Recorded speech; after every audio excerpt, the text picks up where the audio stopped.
Whitehall 1212.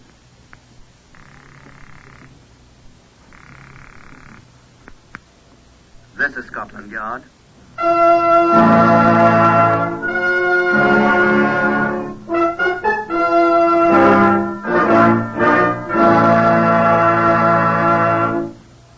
For the first time in history, Scotland Yard opens its official files to bring you the authentic, true stories of some of its most baffling crimes. These are the true stories, the unvarnished facts, just as they occurred, reenacted for you by an all-British cast. Only the names of the participants have for obvious reasons been changed. The stories are presented with the full cooperation of Scotland Yard.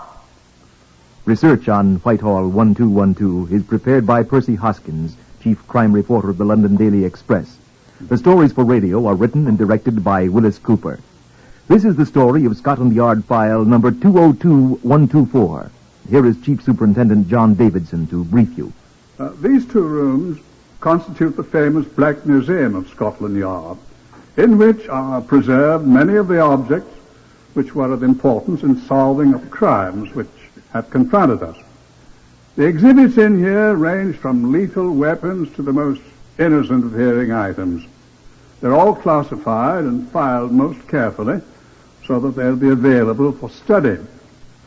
We find them quite useful. A bloodstain that led Scotland Yard men to the discovery of a murderer in 1930 may be of great assistance in solving a similar crime in 1952. Here, I show you a plain mirror, tag 202124. A plain, gilt-framed mirror. Its frame badly tarnished. Just such a mirror as you might find hanging in 100 cheap flats in London's West End. But with one small difference.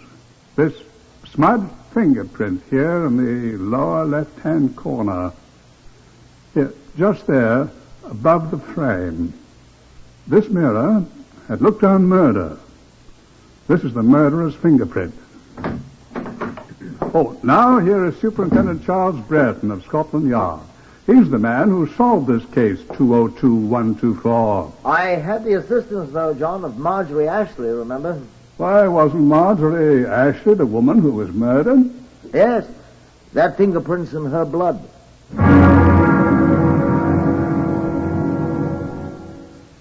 On a morning in February 1942, a scant 2 months after your Pearl Harbor, I had a telephone call from Inspector Francis Xavier Costello at West End Central Police Station. What is it, Frank, I asked? The woman was apparently murdered, sir. Strangled with a green scarf. Her name was Rachel Soskin, sir. Where'd they find her? Wyndham Place, Merriman, sir. Identified her from her purse. The murderer had thrown it away, but we found it. Nothing in it but her identity card. Well, what are you calling me for? Can't you handle a routine murder, Inspector? Excuse me, sir, but I don't think it's a routine murder. Why? Well, sir, the woman, in addition to having been strangled, had been horribly beaten up. I'm sure that's regrettable, Costello, but after all, is it so unusual? It is that, sir. The doctor here says the blows were inflicted after death. The report from the mortuary by Keith Yarrow, the Home Office pathologist, confirmed the report. The woman had been brutally beaten after she had died from strangulation. At first glance, it appeared that the murderer, in an attempt at robbery, had inadvertently committed murder, but with the discovery of the beating... Jack the Ripper. Jack the Ripper flourished in the years 1888 and 1889, 53 years before. He would have been at least 75 years old. Criminal Records Office was consulted. The names of every possible suspect were dredged up and thoroughly investigated, but to no avail whatever. Investigation of the murdered woman, Mrs. Rachel Soskind, disclosed the fact that she had been a quiet, highly respectable person whose husband was absent in the African campaign. There was not a single clue of any sort. On the third day, I had another telephone call from the West End Central Police Station. Inspector Costello again. There's another, sir. Another what, Inspector? Another murdered woman, sir. Oh? Water Street in her own flat. Name? Marjorie Ashley, 26. Lived alone. Same type of woman? A dancer. Uh-huh. Found her this morning about 10 o'clock. The landlady looking to collect her rent. Had she been robbed? The room had been been ransacked. Apparently only money had been taken, but the way she'd been killed, sir. How? Butcher knife, sir. Her own. It's rather dreadful. Anything new on the other case? No, sir. This could be the same chap, sir. Yes. Mm-hmm. Well, what are you doing? He left his calling card this time, sir. Mm-hmm. With his name? No name, sir. But it's him, all right. Who? Jack the Ripper, sir. It could have been Jack the Ripper's calling card, right enough. I visited the room myself with Inspector Costello. They've got the knife in the laboratory at the yard, sir. No fingerprints on it, I expect. Not on it, sir, I'm afraid. But they're looking. But here's his calling card, sir. Blood. Like a slaughterhouse, sir. But here... On the mirror. Yeah, he touched it, sir. The fingerprint man from the yard is sure it's not hers. Mm-hmm. Smudged a little. He says they can classify it all right, sir. He's photographed it. They're working on it now. Yeah. You say she was robbed. Took all the money, emptied her purse. Wanted to make it look like robbery. Must think we're fools. If you could have seen her, sir. Thanks. Well, he's left his prints. We'll find him.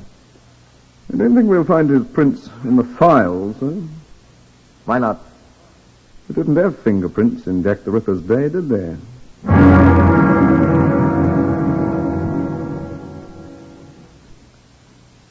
Costello was right. They charted the fingerprint found on the mirror, the one you saw a moment ago, but it could not be found under any classification in our files. 48 hours later, the police found the body of Margaret Newton in her flat in Gosfield Street near Tottenham Court Road. It's the same one, sir. Her purse empty, the place turned upside down, and she... well, slaughterhouse again, sir. Worse than the last one. Fingerprints? Yes, sir. Bottle of bath salts has been smashed. Or one of the pieces. 2 sets of prints, hers and his. Who was she? No particular occupation, sir. Seen around various West End nightclubs a great deal. Mm-hmm. Must have met him in one of them. Who, sir? Jack the Ripper, old boy. In the Criminal Records Office at Scotland Yard, men worked long hours, sifting files for the names of known or suspected sex offenders. Men with criminal records which included crimes of violence. Each was painstakingly investigated. Fingerprints of all were checked with those we had found at the scenes of the last 2 murders. The result? Nothing. The West End of London was terrified. Women stayed in their homes after dark behind locked doors. Hundreds of suspects were questioned. The results? Nothing. Nightlife in the West End all but ceased to exist. 2 days later, Mrs. Doris Brooks, the wife of a hotel manager, was murdered in her flat not more than a mile away from the scene of the last crime. I'm ready for the loony bin, sir. We all are, Costello. No clues this time at all? None at all, sir. Treated her the same way as he did the others, but he didn't leave any clues. Any fingerprints. Well, a fat lot of good the other fingerprints have done us anyway. Yes, sir. Well, cheer up. We'll get him eventually. He's crazy, obviously. He'll slip. Well, how many more poor women will have to be murdered before we do, sir? Well, have you any ideas then? No more than you have, sir. What puzzles me is why he still keeps up the pretense that the motive's robbery. The man's got a diseased mind. Well, obviously. I mean, I think he thinks he's fooling us, sir. He is. He couldn't have got more than £20 from all his victims. It isn't money he wants. He's a maniac. He takes their money, then. That's how he thinks he's fooling us, Costello. He's done this before. Every assault case in the last 10 years has been examined. He's not any of them. Somebody knows him. We've checked the acquaintances of all 4 women, sir. If we could find one person that more than one of them knew... Well? There's no such person, sir. 3 days went by. 4, 5, a week. There were no more reports of violence, either attempted or consummated, on the persons of any more London women. Our people were still hard at work. The scene of each of the 4 crimes had been gone over again and again for clues. But none. None at all. Our voluminous files of crime yielded nothing. Women began to appear again on the streets of London, but still almost as much as a man's life was worth for him to speak to an unescorted woman. The newspapers were still full of warnings. Women screamed for a policeman when a strange man lifted his hat to them. But some women are foolhardy. Such a one was Miss Paula Ingram. I heard about her from the station superintendent of C Division in Savile Row, Arthur Austin. I hurried to Savile Row to see Miss Ingram, a slight, rather pretty little woman with astonishing blonde hair. Of course, I don't know, sir. I know there's lots of soldiers walking the streets, sir, looking to pick up a bit of fluff, especially if they're good-looking, you know. Go on, please, Miss Ingram. Well, it was last night as I was coming out of a place in Jermyn Street when this bloke stopped me. "Hello, sweetness and light," he says. And I didn't realize he was speaking to me. Oh. You didn't see his face, of course. No, sir, I didn't see his face, but I could tell he was in an RAF uniform. How? With a little cap, you know. I could see that. Yes. Air Cadet he was. I could see the white on the cap. Mm-hmm. Well, going somewhere, he asks me, and I stopped off a moment to speak to him. I always try to be nice to the forces, and he sounded so nice and so polite. Go on, please. And so I stopped and we started to talk. Mm-hmm.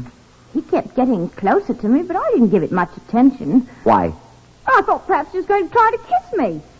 They often do, you know, especially the RAF lads. And all of a sudden, I felt his hands on my neck. What did you do? It came to me in a flash. This is Jack the Ripper, I thought. And I tried to push him away, but he just got his hand around my throat, and I just screamed, "Help! Help!" I said. And he let go my neck and said, "Now don't." And I screamed again, and he turned and ran. Uh-huh. And then I thought to myself, you're making a bloody fool of yourself. And I called after him, but he was still running. And I thought, well, now maybe I haven't. And I came over here to the police station and reported it. Did I make a bloody fool of myself, sir? You didn't see his face? No, sir. But he was most pleasant-spoken, though he was rather forward. Oh, dear. Now I wonder if I did the right thing. You're still alive, aren't you? Yes. But, oh, dear! What's the matter? So is he.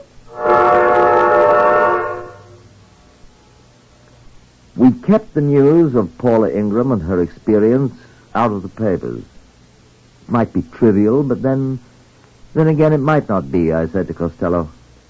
This girl Ingram, sir. What do you think of her? London's full of girls like that, unfortunately. Soldiers call them Piccadilly commandos. Right. That was the kind of women Jack the Ripper specialized in, wasn't it? Oh, will you stop that Jack the Ripper stuff? Well, wasn't it? Wasn't it, sir? That's a pretty thin sort of clue, Inspector. What about the other 4 women that were killed? Weren't they the same kind? Well, sir. Could be a clue, couldn't it? All the same class of women. Same way Jack the Ripper. how are we going to find this Jack the Ripper? How do we know whether he's the right one? How do we... Excuse me. Superintendent Brereton here. Oh, yes, Superintendent Austin. Oh, is that so? Well, that's quite encouraging. He's on the way. Good. We'll wait. I expect... Oh, here he is now, I think. Open the door, will you, Costello? Yes, sir. Thank you. Yes, I think it is one of your men. Okay, I'll take it. Right. Costello's got it. Thank you. This is most awfully good of you, old man. Yes, that's it. Thank you. I'll tell you what luck we have. Goodbye. What is it, a gas mask? Yes, sir. With Superintendent Austin at Water Street. Let's have it. It's found in a doorway on German Street shortly after noon, Austin says. Let's see. LAC Frederick Gordon, RAF, number 7071 156. 1256. Well, let's see what we shall see, eh, Costello? German Street. Not 2 doors away from where our missing groom had her encounter with the amorous airman. Hand me the phone, will you, Costello? Yes, sir. Give me the air ministry, please. Here, you take this. Ask them where leading aircraftsman Frederick Gordon is stationed, will you, whilst I'll take a look at this thing. Yes, sir. Think that's him, sir? We'll see. Huh, what's this? Hello? Inspector Costello, Scotland Yard here. I wonder, can you tell me where to find LAC Gordon, Frederick Gordon, number 7071256? Quite. I'll wait. What have you found, sir? Look, in the gas mask bag.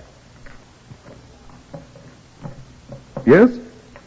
Regent's Park, special cadet wing there. Thank you. She said he was a cadet, sir. I think you'd better go see him. Yes. What did you find of the case, sir? Does a woman's comb and a lipstick marked DB look like part of an RAF cadet's kit?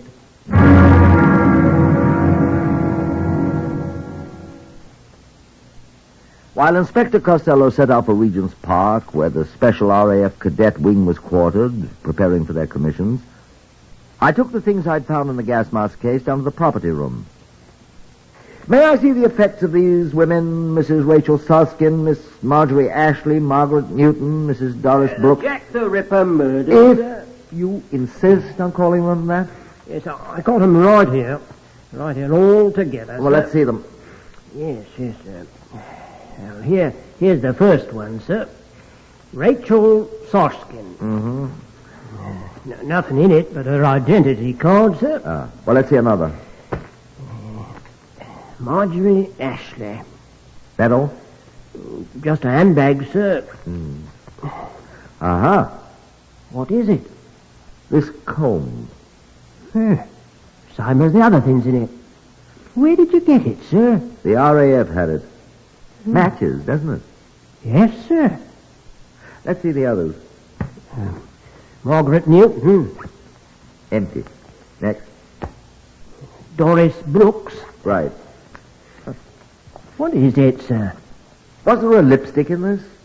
No, sir. Then this one was hers. Must be, sir. Yeah, initials on it. D.B. Doris Brooks. Yeah, just like the silver pencil. And the comb. And nail file. Sterling. All the same initials. D.B. Not bad, not bad. Oh, excuse me, sir. Well, that's all I wanted. Property room. No. Oh, yes, sir.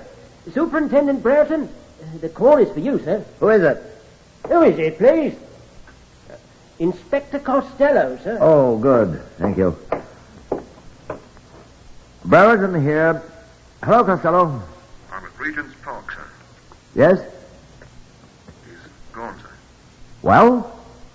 Warrant officer here tells me he's on pass. Well, where did he go? Does he know? Yes, sir. He heard Gordon say he was going to visit a lady friend of his.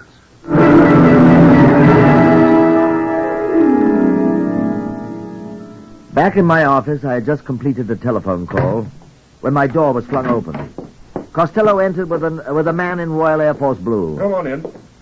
Ah, you did find him, Costello. No, sir. This is Warrant Officer Gibbons. He's from Gordon's cadet wing at Regent's Park, sir. Sir, I believe you're wrong about Gordon. Why, Mr. Gibbons? Gordon's one of the most potent our wing, sir. Well, what does that prove? Well, I don't believe Gordon's capable of the things... What's he like, Mr. Gibbons?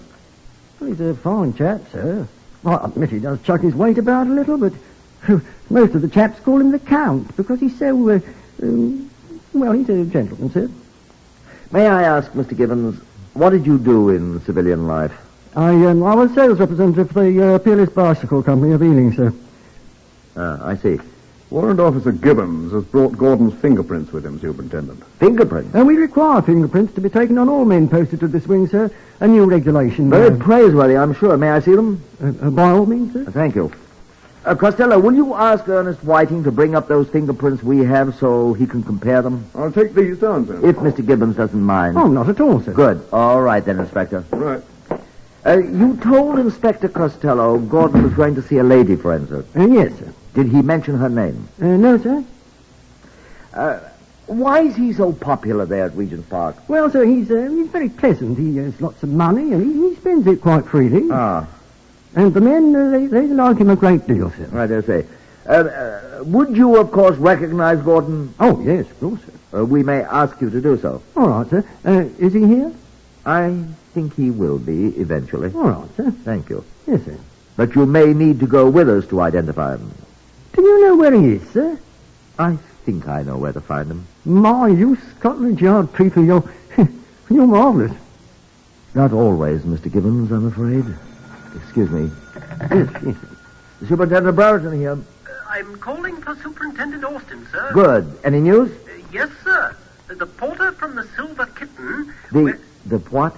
The nightclub, sir, where Paula Ingram works. Oh, yes, the place on German Street where she... That's it, sir. Mm-hmm. Well, he came in only a minute ago.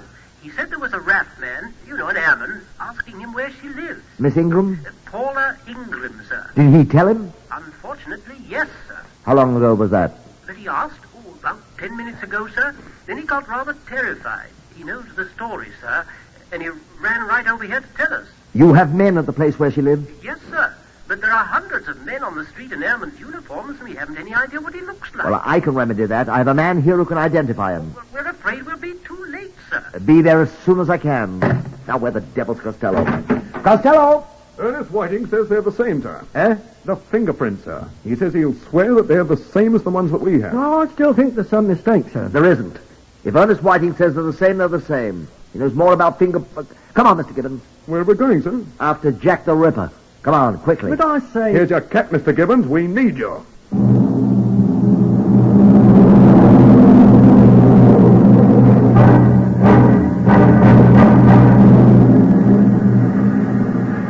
Traffic didn't hamper us very much. We were in one of the cars of the flying squad, and nothing seemed to bother them. Pedestrians scuttled for the pavement as we skidded around corners on our way to the house off German Street, which Paula Ingram had given us as her address. Now, of course, you followed me. I had ordered policemen to that address as soon as I'd heard that Gordon was on his way to see a lady friend. Somehow or other, he'd obtained her name. I was certain that eventually he'd find the address, and I proposed to find him. If possible, before he'd attacked Paula Ingram. It was a long way there. Our car drew up at last a few doors away from the house. Have you seen him yet? There have been several RAF men along the street, sir. Come on, Costello. Come on, Mr. Gibbons. Oh, say. Come on. This house. Come on.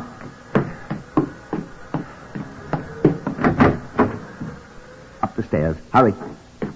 Quiet.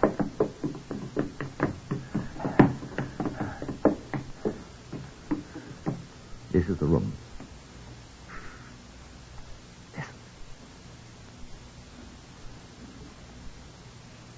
Perhaps he's been here. Quiet. Hear anything? I don't. Do you? Oh, I don't hear a thing. Here, there's a... Shh. I say. I was going to say. I think I can smell something. It's her perfume. No, sir. It's the kind he always wears. Perfume. He always wears it. It's channeled Russia leather. I recognize it anywhere. We're always spoofing him about it. Come on, at that door. Come on, now.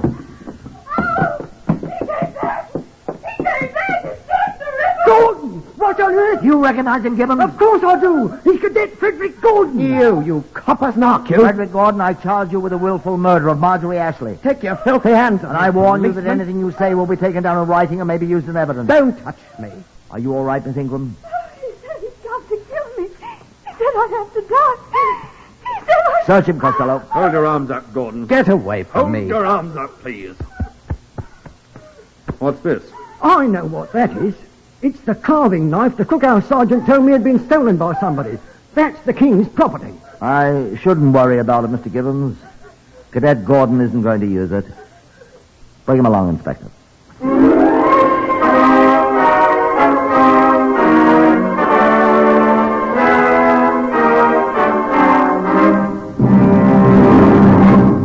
At his trial, Gordon was asked why he committed these 4 savage murders. He smiled. He was an extraordinarily attractive young man, and he did have a winning smile. He was asked again, why? It's really quite simple. When I was posted to the special wing, I realized that these young men, my fellow cadets, were young men of the best families, used to much better things than I was. I wouldn't be patronized by them. I'm as good as they. But I need money. Realized, of course, that an officer of the Royal Air Force, which I was soon to be, wouldn't stoop to stealing from his comrades. Oh, I have stolen before, sir. But not since I became a cadet. I felt I must have money, however. Why? One must keep up one's standards, my dear man. But I decided to acquire money. There are many women with full purses. Women the world would never miss. And I hit upon this scheme. I would rid the world of a few quite undesirable people, and I'd have their money. Nobody'd ever suspect they were destroyed for their money if Jack the Ripper killed them. You'd be too sure the murderer was Jack come back to Earth, and you'd never notice their money, too, was gone. I think that was rather clever. They'd be looking around for human fiends and never even glanced at the handsome RAF cadet. I've been told so many times that I'm quite attractive to women.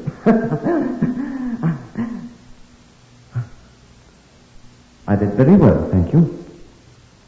My only regret is that I didn't kill you, Miss Ingram. She had a good bit of money. You'd still be looking for Jack the Ripper, wouldn't you, Superintendent? Despite the desperate representations by counsel that Frederick Gordon was insane, a jury at Old Bailey found him guilty of the murder of Marjorie Ashley. He was hanged in June 1942, still smiling in a most charming manner.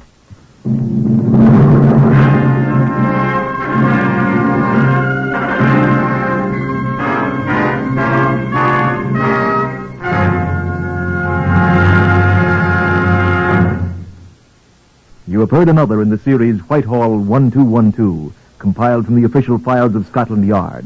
Research on Whitehall 1212 is prepared by Percy Hoskins of the London Daily Express. The stories for radio are written and directed by Willis Cooper.